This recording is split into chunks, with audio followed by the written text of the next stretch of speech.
Hi అండి. నమస్తే. నేను మీ రమ్యని. ఎలా ఉన్నారండి? బాగున్నారా? మీరందరూ బాగుండాలని మనస్ఫూర్తిగా కోరుకుంటున్నానండి. చాలా బాధగా ఉంది.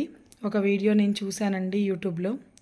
లక్ష్మీదేవి ఆ పాప పేరు. ఒక ఐఏఎస్ అవ్వాలని ఎంతో సంకల్పంతో ఉంది ఆ పాప. ఆ పాపకి ఆరోగ్యం అనేది సరింగా లేదండి. పానిక్ డిసీజర్ అంటే దానికి ఓన్లీ మెడిసిన్స్ వాడుకోవడమే దానికి సొల్యూషన్ అనేది. అది తగ్గదు అనేది డాక్టర్స్ డిక్లేర్ చేశారు. ఆ మెడిసిన్స్ కూడా టూ ఎక్స్‌పెన్సివ్ అండి.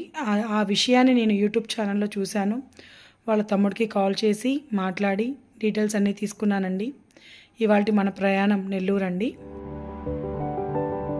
అందరికీ నమస్కారం. ప్రస్తుతం మేము నారాయణ హాస్పిటల్‌లో మా అక్కకి లంగ్స్ ఇన్ఫెక్షన్ వచ్చింది. అదేవిధంగా ప్రీవియస్‌గా ఎస్ఎల్ఈ అనే డిసీజ్ ఉంది. ఆ డిసీజ్‌తో సఫర్ అయ్యే టైంలో ఆ డిసీజ్ వల్ల లంగ్స్ ఇన్ఫెక్షన్ అయింది. మేము ప్రెజెంట్ హాస్పిటల్‌లో ఉన్నాం. దీని గురించి సోషల్ మీడియాలో వీడియో కూడా పోస్ట్ చేశాం. ఈ సోషల్ మీడియాలో వీడియో చూసి వెంటనే రియాక్ట్ అయ్యింది రమ్య అక్క. ఆ అక్క రావడానికి మేము ఎంతో సంతోషిస్తున్నాం ఆ అక్క రావడం. ఇది నాకు వాట్సాప్ పెట్టమ్మా. నేను ఇది చూపిస్తాను అన్నయ్యకి.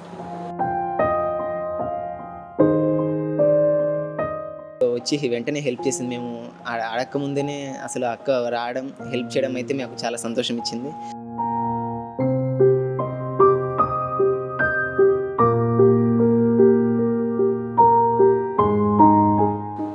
Thank you so much madam. అసలు ఈ రోజుల్లో ఇలా హెల్ప్ చేయడం thank you so much madam. మా అక్కలో కూడా చాలా మోటివేషన్ తీసుకొని వచ్చింది. నా నెంబర్ తీసుకో. నీకు బోర్ కొట్టినా నాకు కాల్ చేయి. హ్యాపీగా ఉంది. ఫస్ట్ నిద్రపోవడానికి ట్రై చేయండి. మనం చెప్పుకోవాలి. ఓకే, నేను నిద్రపోవాలని మన మైండ్కి మనం ఇండికేట్ చేస్తేనే వస్తుంది. నువ్వు ఎంత నిద్రపోతే నిద్రలోనే నీ డిసీజర్ క్యూర్ అవుతుంది.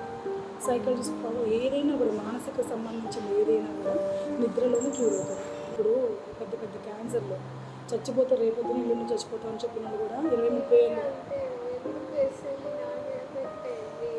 ఏమి ఉండదు నాన్న. దానికి మందులు, కాకపోతే మందులు ఎక్స్పెన్స్ అంతే. ఆలోచించదు. అదే అంటాను, నువ్వు ఆలోచించి చూడు. ఇవ్వాలంతా సఫర్ అయ్యారు. అదొక్కటే ఉండేది నీకు ప్రాబ్లం. దానికే మందులు వాడుకున్నావు. ఇప్పుడు చూడు ఎన్ని వాడుతున్నావు, ఎన్ని ప్రాబ్లమ్స్ నీ చుట్టూ చేరినాయో. నీ గోల్ అయితే మీ తమ్ముడు నీ గోల్ కోసమే చేస్తున్నాడు నాకు తెలిసి. అవును, నీకు అసలు తమ్ముడు చాలా నువ్వు లక్కీ ఈ రోజుల్లో. అసలు ఒకరికి హెల్ప్ చేయాల్సిన ఇప్పుడు ఇట్లా అందరితో హెల్ప్ చేయించుకోవాల్సి వస్తుంది. అసలు ఈ పరిస్థితి కూడా వచ్చేది కదా, ఒకరికి హెల్ప్ చేసేది కదా అక్క. ఎవరు రేపు అక్కకి వచ్చినప్పుడు అక్క తప్పకుండా హెల్ప్ చేస్తుంది. ఎవరో బయట వాళ్ళు చేయట్లే, ఒక అక్కగా చేస్తున్నాను. అసలు ఏడవద్దు. బయట వాళ్ళు మనం అడిగామని మీరు అస్సలు ఫీల్ అవ్వద్దు. ఇప్పుడు మిమ్మల్ని కూడా ఆ దేవుడే పంపించాడు. ఏదైనా అసలు మీరు అట్లా మేము అడుగుతున్నాము, ఇన్స్టాలో పెడుతున్నాము, అసలు నువ్వు ఫీల్ అవ్వద్దు. నువ్వు చాలా ఫీల్ అవుతున్నావు. ఇంకా సోర్స్ లేదు. అవునా కదా? సోర్స్ ఉంటే ఎందుకు అడుగుతావు? అట్లా ఆలోచిస్తాను అంతే. కానీ దానివల్ల హెల్ప్ఫుల్ అయితే అక్క రిటర్న్ మళ్ళీ రికవర్ అయితే ఇంకా మేలే కదా. రికవరీ అవుతుంది, ఖచ్చితంగా రికవరీ. నువ్వు ఫొటోస్ నీ పాతవి చూసాను, ఇవాళ చూస్తున్నాను. నువ్వు ఖచ్చితంగా రికవరీ. ఇలా మోటివేషన్ ఇవ్వడం వల్ల కూడా మా అక్కకి హెల్ప్ కన్నా ఈ మాట సాయం కూడా చాలా గొప్ప. ఒకవైపు హెల్ప్ చేసి ఇంకొక వైపు మాట సాయం చేసింది. నాకు తెలిసి ఆ అక్క చెప్పిన మాటలకు మా అక్క మళ్ళీ మంచిగా కోలుకుంటుందని చెప్పేసి నేను ఆశిస్తున్నా. థ్యాంక్ యూ రమ్య అక్క.